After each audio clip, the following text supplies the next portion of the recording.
It's such an honor to be here. I really want to thank Dr. Carl, the Communications Coordination Committee for the United Nations, the International Federation of Journalists, the National Writers Union, all of the organizations and all of you who have put together this event to commemorate World Press Freedom Day. It's really an honor to speak to this topic. I'd like you all to take a moment to think about the last time you saw a video that exposed human rights abuse. Close your eyes if that helps. Perhaps it was a protest, or of police brutality, or of the war in Syria.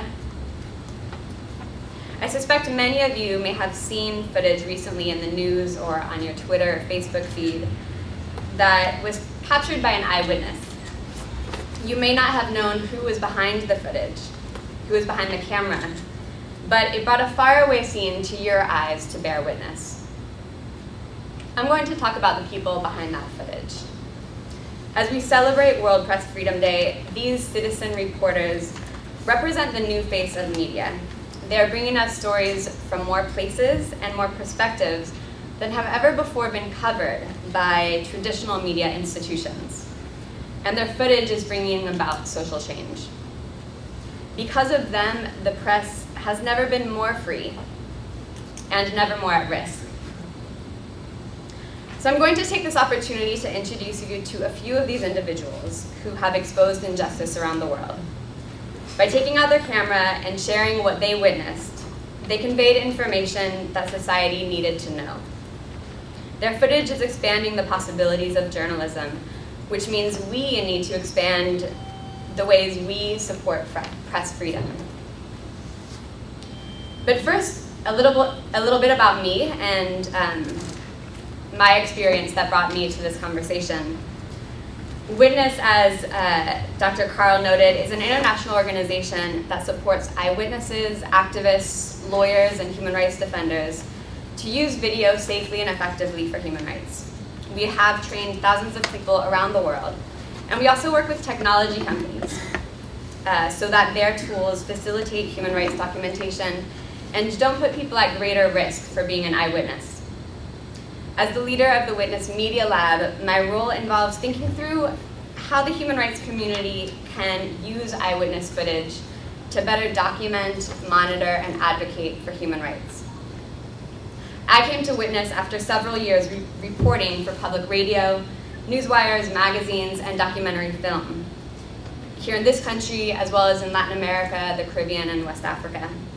I was reporting at a time when foreign bureaus were shrinking, but blogging was emerging, and YouTube had just launched. These platforms were allowing average citizens to fill in the gaps of media coverage. 10 years later, and with the advent of these phones, probably in all of your pockets, eyewitness footage is holding up a mirror to societies around the world, exposing closed spaces and forcing us to contend with what we see. It's not often that we take the time to ask who is behind those videos. What happened to them afterwards? What videos have we seen and what have we not seen? What does eyewitness footage mean for human rights, journalism, and press freedom? So I selected just a few cases that have come to my attention in the past year to help us explore these questions. In Rio de Janeiro last fall, a favela resident filmed the aftermath of a police shooting. In this 5-minute video, you see officers fire a gun and plant it on the corpse of a 17-year-old who lied on the ground before them. Thousands of people are killed by police in Brazil each year, and rarely are any officers held to account. Videos like this one are changing that. The clip went viral, and the incident was on the front page of newspapers the next day. The filmer, however, had to flee her community due to the threat of violence. The only reason we don't know her name is thanks to activists who reached out and made sure that her name was disassociated from the video before it spread too widely. In Baltimore, a Black woman named Kianga Mwamba was driving home late at night when she witnessed police officers kicking a man in handcuffs. She stopped her car, took out her phone, and pressed record. And the officers then shifted their attention to her. They forced her out of her car, tasered her, and threw her in jail. When Mwamba was released the next morning and given back her belongings, the video she had taken of the entire encounter was no longer on her phone. It was days later that Mwamba discovered the video had been backed up in the cloud. Thanks to that, she used that footage to get the charges against her dropped and to sue the Baltimore City Police. When I asked Mwamba what she would say to other people who witnessed police brutality, she told me, "Be careful, because you never know what might happen." If she witnesses police brutality again, she says she'll probably keep on minding her own business. In the Gambia, a 23-year-old woman last year filmed a police officer beating a schoolgirl. The filmer, Maina Mane, posted the short clip on Facebook. And just to be sure the officer would be held accountable, she sent it to a government official on WhatsApp.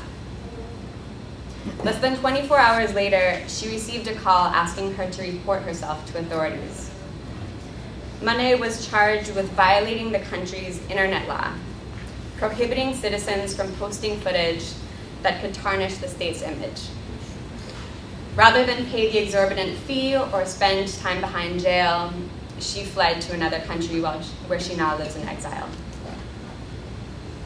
The final case I'll share took place in the West Bank a few weeks ago. A man named Imad Abu Shamsaya, a Palestinian cobbler, father, and photography enthusiast, heard gunshots while drinking coffee with his wife. He ran outside, and what he saw down the hill was the aftermath of a violent encounter between Israeli soldiers and Palestinians. Shamsaya took out his camera and captured the moment a soldier shot dead one of the Palestinian men lying immobile on the ground. He sent it to an Israeli human rights organization, Bet Salem, and the soldier now faces manslaughter charges. The video has been broadcast all over the news and has spurred a debate about the IDF's code of conduct and treatment of Palestinians. As for Shamsaya, he told Human Rights Watch that when he was questioned by soldiers, they asked him, "Who is going to protect you and your family from right-wing Israelis?" suggesting that it wouldn't be them. Following the incident, Shamsaya's name and number have been posted on Facebook with the word "wanted." He received threatening phone calls, and a mob of people have shown up at his doorstep. So for the past 4 years, I have curated eyewitness videos like these, videos documenting human rights abuse from around the world. We don't necessarily think of the people behind them, like Kianga Mwamba or Imad Shamsaya, when we conjure an image of our head of what a journalist looks like. Many of them are activists, some are bystanders.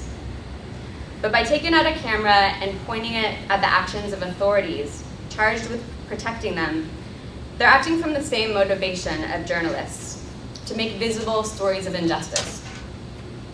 And they are bringing us stories from communities and places that often go uncovered: conflict zones, rural towns, detention centers, and states that lack a free press. Their anonymity is their strength and their weakness. It means that they don't have protection when they are targeted. They often don't realize that the same tools they use to expose abuse can be used by their adversaries to track them down.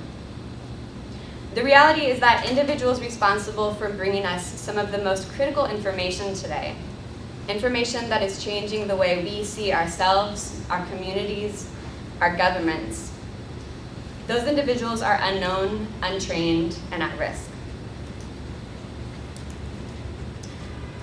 So as the flow of information changes, so too must our approaches to protecting press freedom.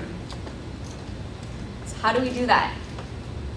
This is a question that Witness, as well as many of our peers, and I'm sure many of you in this room, have been asking for several years. At Witness, we realized that even if we had all of the resources in the world, we would not be able to train everyone who documents human rights abuse, because many of the people who do never planned to.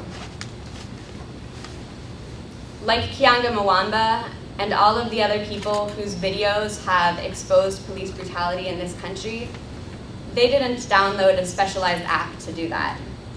They weren't trained by a cop-watching group. They happened to be at the wrong place at the wrong time.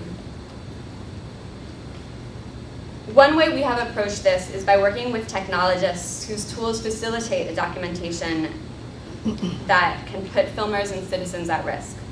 So for example, we worked with YouTube to create a function that allows users to blur the faces of people in their videos. We're also working with mobile companies to give users greater control over the images that they capture. And through the Witness Media Lab, we curate eyewitness videos to ensure that the footage that they take such risks to film will be seen and trusted by human rights monitors.